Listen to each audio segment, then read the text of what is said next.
and welcome to this new series that will take us through the autumn. And we're starting off today with the first one, Heaven on Earth. I guess all of us have got experiences that readily come back to mind, even though they happened many, many years ago, but somehow they've impacted us. One of those sort of experiences for me was out of a visit to Sri Lanka. So my friend Bryn Franklin and I were spending 2 weeks ministering in a church in Colombo, the capital city of Sri Lanka.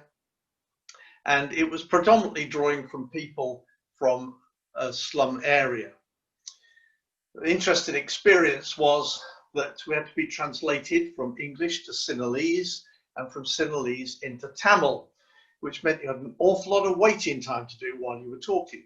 It did also mean that if you told a good joke, you got at least 3 laughs out of it. So that was an advantage. One afternoon, the pastor said, "Would you like to visit a family in the church?" And we said, "Yeah, we'd love to." So he took us off in a little auto rickshaw to a slum area where a family lived, Robert and his wife and his 4 adult children. Very, very humble home, very small, very basic, one largish room, which was the eating, sleeping, dining, everything room, and one area at the front that was relatively small, that was, if you like, a reception area. And I remember this couple greeted us so warmly. Robert had been alcoholic, his family had lost everything as a consequence, but subsequently he and the rest of his family got born again, and they'd found new hope and new life in Jesus. So we talked together and we chatted together through an interpreter, of course. And then at some stage, Robert said, "Would you like a drink?" "Well, thank you very much," we said. So he sent someone off to get 3 bottles of soda, Coke or Sprite or something of that sort. Brought them back, one for the pastor, one for me, one for Bryn, and we sat there drinking our cold sodas. And he looked on, beaming face, great smiles, enjoying the fact that we were enjoying this refreshing drink. And eventually it was time to leave. And as we got into the auto rickshaw, I said to the pastor, "So what is the hope of a family like that getting out of this slum area?" He said, "Oh, pretty slim." He said, "This unemployment is very high in Sri Lanka, or at least it was at that time. And it was only the elder daughter, Mala, who was working. So she was bringing in all the income that the family relied on." So I said, "Well, how much would she earn?"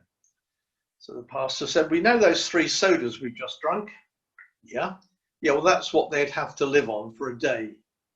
I was gutted. I could not believe it. I thought, what generosity to 2 strangers who turn up there, and he gives freely in hospitality the money that they would live on effectively for a whole day. And so that thought, that experience has stayed with me all these many years, because I felt I touched something of the kingdom of God there. I touched something of God's presence there. And it seemed to me then, and it still does now, that I touched a little bit of heaven on earth. Now that seems a strange phrase, doesn't it? Heaven on earth. We get so used to thinking that heaven is another place. It's somewhere we go to when we die. But is heaven God's place, or is heaven God's space? And we can and we should be always making space for God, making room for God in our lives. And we can let heaven in. We can let our space become God's space. Now let me just bring to you an idea that some of you will greet with great joy and some people won't. Heavenly camping. That was the experience of the people of God in the wilderness as they came out of exile in Egypt, they came into the promised land. They were camping for 40 years. But so was God, because right in the midst was the tabernacle, the tent of meeting. It was a representation of heaven on earth. In fact, Hebrews chapter 8 and verse 5 says, the priests of the Old Testament serve at a sanctuary that is a copy and a shadow of what is in heaven. This is why Moses was warned when he was about to build the tabernacle, see to it that you make everything according to the pattern shown you on the mountain. So this tent of meeting somehow was a copy, a representation of heaven, heaven on earth. God pitched his tent right in the middle of the 12 tribes of Israel. He lived amongst them. God had his dwelling with man and woman and children, whole families. So as we move into the New Testament, we find that same thought still carries on. So John chapter 1 verse 14 says, the Word became flesh and made his dwelling among us. We have seen his glory, the glory of the one and only Son who came from the Father, full of grace and truth. Eugene Peterson in The Message puts it this way, the Word became flesh and blood and moved into the neighborhood. But if we look at the Greek, literally it says the Word became flesh and tabernacled amongst us. Or if you like, the Word became flesh and pitched his tent amongst us. For some reason, whenever I think of this verse, I think of Farmers Close and the houses all the way around the green. Just have this picture in my mind of Jesus turning up with his tent and pitching it right in the middle of Farmers Close. The Word became flesh and tabernacled amongst us. But this time, the tabernacle is not a copy or a shadow of the heavenly things. This is the real thing. Jesus is the real thing. Jesus is the heavenly reality, not a copy, not a shadow, but heaven on earth. So God is here. Emmanuel. We only tend to think of Emmanuel at Christmas, don't we? Emmanuel, God with us. But God is here now with us. However, it requires us to recognize his presence. Have you ever been in that situation where you've been in a room and someone comes into a room and you're talking about it afterwards, and somebody said, do you know, it's just as though I wasn't there. It was just as though they never saw me. They totally ignored me. They looked right past me. God is here. Wherever we are, God is there with us. But we can easily miss him. We could ignore him. We can act as though he wasn't there.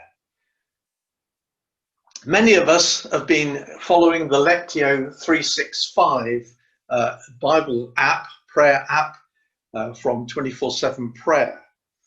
And at the beginning of every day, it begins with this declaration.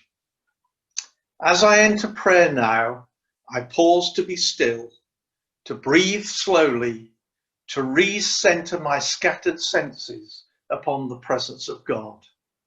And every morning I come to that, I think, yeah, that's where it's at.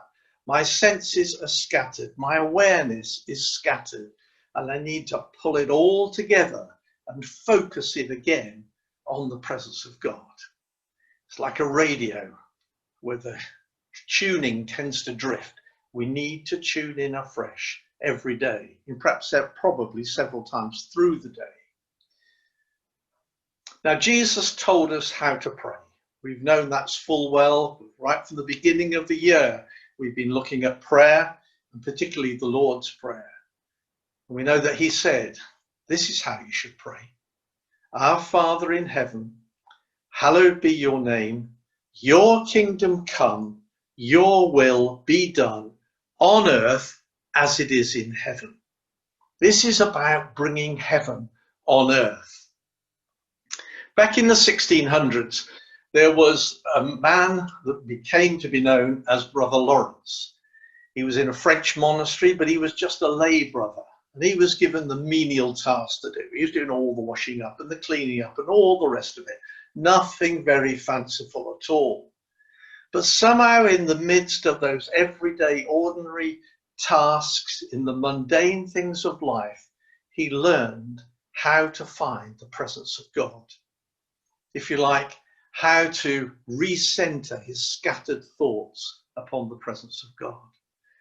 And out of all that, a book was written that's called The Practice of the Presence of God. And so Brother Lawrence found, and even after all these hundreds of years, the lesson remains the same. It is possible to practice the presence of God. It is possible to find something of heaven on earth. So how do we practice the presence? What are some practical things we can begin to do? And this is what we're going to be looking at over the next few months as we lead up to Christmas. See, I think most of us would often like to think that we're in control of all the situations we face. But the plain reality is there is very, very little that we can actually control. We can be influencers. We can practice the presence of God wherever we are, and we can influence those who are around us as we do that. It's how we carry ourselves. It's how we speak. It's how we act. We can let our space, wherever it is, whatever the situation, we can let our space become God's space. Whether it's the workplace, in the neighborhood, down the street, shopping, wherever, we can let our space become God's space. However, there is one place where we do have more control than anywhere else. And that place is in our own home. It's sovereign territory, if you like. I guess we're all familiar with the old phrase, the Englishman's home is his castle. Sovereign territory. The trouble with the Englishman's home being his castle is he tends to pull up the drawbridge and shut himself in and not let anyone else in. But we can choose to let our sovereign territory become submitted to the sovereign Lord God. We can let God take control. Our home can be a little bit of heaven on earth, reflecting all sorts of heavenly aspects.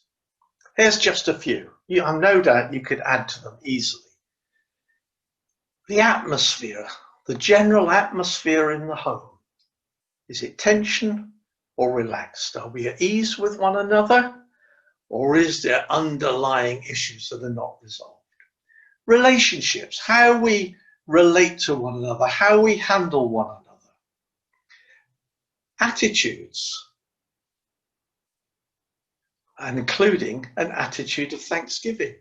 Our conversation, how we talk together.